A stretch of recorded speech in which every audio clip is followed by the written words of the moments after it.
ഫിറോസ് കാത്തു സൂക്ഷിച്ച് പറയാൻ പറ്റില്ല. അദ്ദേഹത്തിന്റെ പവറെല്ലാം പോയി, കാറ്റെല്ലാം പോയി. ഇപ്പോൾ MLA പദവി രാജിവെക്കുകയാണെന്നുള്ള ഒരു നിലപാടിൽ വീട്ടിൽ ഒളിച്ചിരിക്കുകയാണ് ആ മനുഷ്യൻ. ഇതിനകത്ത് പ്രശ്നം അതല്ല, ചിലരുടെ രാഷ്ട്രീയ ഭാവിയെ ഇയാൾ തകർത്തിരിക്കുന്നു. അത് ഒന്ന് രണ്ട് പേരുണ്ട്. ഒന്ന്, ഇദ്ദേഹത്തിന് അർഹതയില്ലാത്ത പദവികളിലേക്ക് എത്തിച്ച് കേരളത്തിലെ നന്നായി പ്രവർത്തിക്കുന്ന യൂത്ത് കോൺഗ്രസുകാരുടെ തലയ്ക്ക് മുകളിലൂടെ കഴിഞ്ഞ ഏതാനും 4-5 വർഷങ്ങൾക്ക് മാത്രം കേരളം കേട്ടു തുടങ്ങിയ ഈ വ്യക്തിയെ യൂത്ത് കോൺഗ്രസിന്റെ സംസ്ഥാന പദവിയിലേക്ക്, അതും വളരെ മഹനീയമായ രാഷ്ട്രീയ പാരമ്പര്യമുള്ള അനേകർ ഇരുന്ന കസ്റ്റഡിയിലേക്ക് എത്തിക്കുകയും തുടർന്ന് പാലക്കാട് നിന്ന് നിയമസഭയിലേക്ക് എത്തിക്കുകയും ചെയ്തതിന് ചുക്കാൻ പിടിച്ച, ഇയാൾക്ക് എല്ലാ സപ്പോർട്ടും കൊടുത്ത VD സതീശൻ, അതുപോലെ തന്നെ ഷാഫി പറമ്പിൽ പോലുള്ളവരുടെ രാഷ്ട്രീയ ഭാവി തന്നെ ചോദ്യചിഹ്നമായി മാറിയിരിക്കുന്നു. ജനങ്ങൾ ഇതെല്ലാം കണ്ടുകൊണ്ടിരിക്കുക. തന്നെ VD സതീശൻ ചെയ്ത മറ്റൊരു ഗുരുതരമായ തെറ്റെന്ന് പറയുന്നത്, ഇയാളുടെ രാജിക്ക് വേണ്ടി ഇപ്പൊ കടുംപിടിത്തം പിടിക്കുന്ന ഈ VD സതീശൻ എന്തുകൊണ്ടാണ് 3.5 വർഷങ്ങൾക്ക് മുമ്പ് തന്നെ പലതവണ പരാതി കൊടുത്ത ഇദ്ദേഹത്തിന്റെ കുടുംബ സുഹൃത്തും മണ്ഡലം നിയോജകമണ്ഡലം സ്വദേശിനിയുമായ പെൺകുട്ടി ആ പരാതി കൊടുത്തിട്ട് ഇയാളെ അതിന്റെ പേരിൽ ശിക്ഷിക്കാനോ അതിന്റെ പേരിൽ നടപടി സ്വീകരിക്കാനോ തയ്യാറാകാതുണ്ട്. ഈ കഴിഞ്ഞ ഫെബ്രുവരി വരെ അയാൾ ആ അക്ഷയ സന്ദർശകർ ആ പെൺകുട്ടിക്ക് അയച്ചുകൊണ്ടിരുന്നു.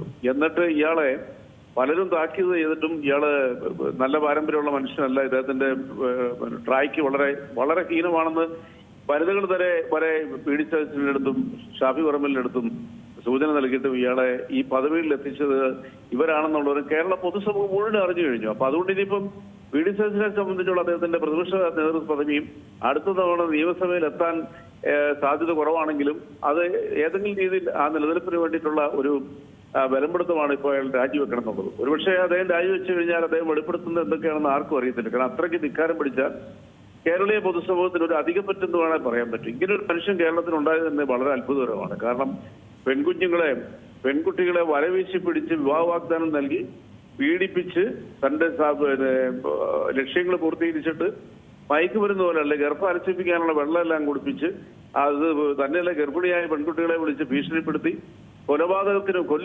കൊന്നുകളയുന്നവരെ ഭീഷണിപ്പെടുത്തിയ ഈ മനുഷ്യൻ ഇനി രാജിവെച്ചാലും ഇല്ലെങ്കിലും കേരളീയ പൊതുസമൂഹത്തിൽ അദ്ദേഹം ഒരു വലിയ രീതിയിലുള്ള എന്താ പറയുക ഒരു സാമൂഹ്യ വിരുദ്ധ പശ്ചാത്തലത്തിലേക്ക് അദ്ദേഹത്തിന് ഇനി ജനങ്ങൾ കാണുന്നത്. 1% പോലും ഒരു ഒറ്റ വ്യക്തി പോലും അയാളെ പിന്തുണയ്ക്കാനുണ്ടാകത്തില്ല. ആരെങ്കിലും പിന്തുണയ്ക്കുന്നുണ്ടെങ്കിൽ ഇതേ മാനസികാവസ്ഥയിലുള്ളവർ മാത്രമേ അദ്ദേഹത്തിന് ഇനി പിന്തുണയ്ക്കാൻ പറ്റത്തുള്ളൂ. തന്നെയുമല്ല കേരളത്തിലെ മുതിർന്ന നേതാക്കള് മുഴുവനും ഇദ്ദേഹത്തിനെതിരായി. അവരുടെ പോലും രാഷ്ട്രീയ അസ്തിത്വത്തെ തന്നെ ചോദ്യം ചെയ്ത രീതിയിലാണ് കാര്യങ്ങൾ പൊയ്ക്കൊണ്ടിരിക്കുന്നത്. അടുത്ത നിയമസഭാ തെരഞ്ഞെടുപ്പിൽ കോൺഗ്രസിന്റെ നേതാക്കൾക്ക് പോലും ഇയാൾ കാരണം നിയമസഭയിലെത്താൻ പറ്റത്തില്ല എന്നുള്ള സാഹചര്യം ഇപ്പോൾ തന്നെ ഉടലെടുത്തിട്ടുണ്ട്.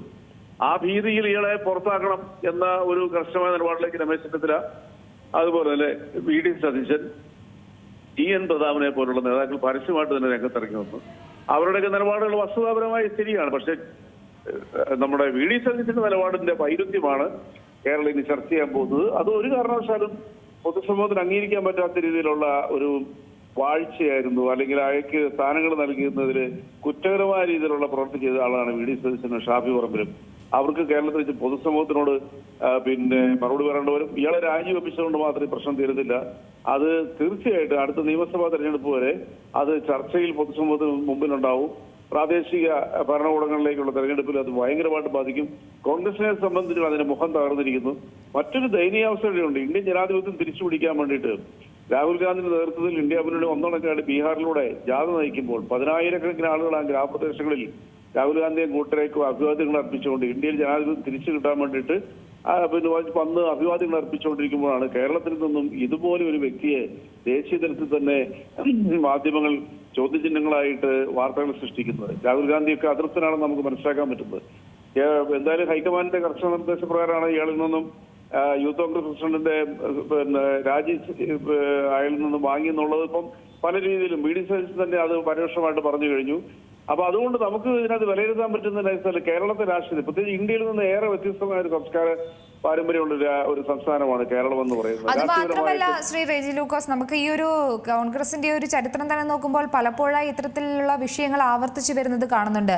അതായത് ഇപ്പോൾ നിയമസഭയിലുള്ള 2 കോൺഗ്രസ് MLA-മാരും പീഡനക്കേസുകളിൽ പ്രതികളാണ്.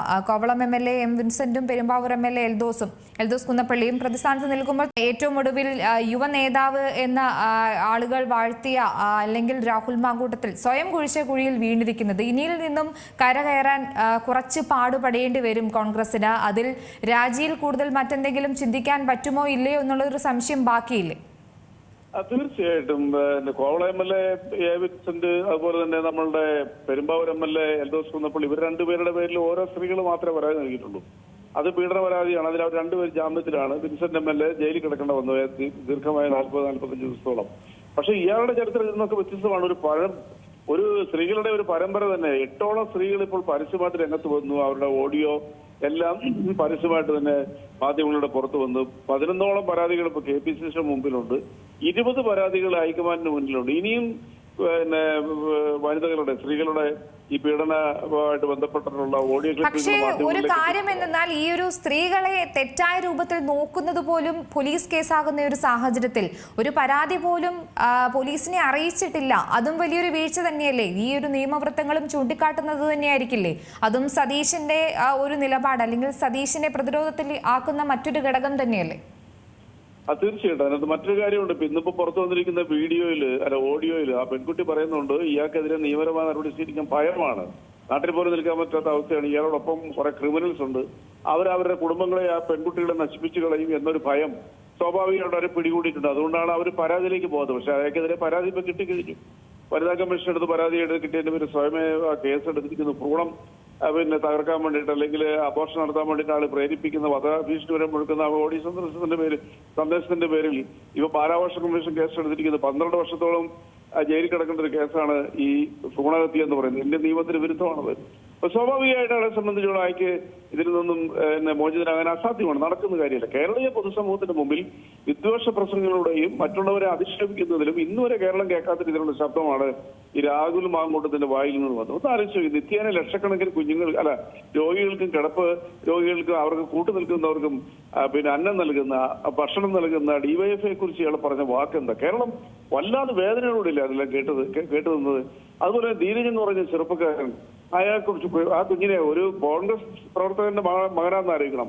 ആ കുട്ടീനെ ഒരു യൂത്ത് കോൺഗ്രസ്സുകാരൻ ഒറ്റ കുത്തിന് നെഞ്ചത്ത് കുത്തി കൊന്ന അന്ന് രാത്രിയിൽ അത് പിറ്റേ ദിവസം നടന്ന മാധ്യമ ചർച്ചയുടെ അതിലൊന്ന് ഞാൻ പങ്കെടുത്ത ഇളവട്ടപ്പോ അതിന് പറഞ്ഞ വാക്കുകൾ സത്യത്തിൽ നമ്മളെ ഭയപ്പെടുത്തുന്ന, ഉത്തരേന്ത്യയിലെ മാഫിയകൾ പോലും പറയാത്ത രീതിയിലുള്ള വാക്കുകളാണ് അയാള് ഈ ചാനലിലൂടെയൊക്കെ ചർച്ചകളിൽ പങ്കെടുത്തുകൊണ്ട് അതെ, ഈ ഒരു നേതാവ് തന്നെയാണ് ഈ ഒരു മറയില്ലാതെ പുറത്തു വന്ന് ചിരിച്ചുകൊണ്ട് മറ്റ് പ്രസംഗങ്ങളും കയ്യടികളും വാരിക്കൂട്ടുന്നത്. മാത്രമല്ല ഈ ഒരു സാഹചര്യത്തിൽ ഏറ്റവും കൂടുതൽ കുടുങ്ങാൻ പോകുന്നത് ഷാഫി പറമ്പിൽ തന്നെയായിരിക്കും. കാരണം പാലക്കോട്ടേക്ക് അദ്ദേഹത്തെ കൊണ്ടുവന്നത് ഷാഫിയാണ്.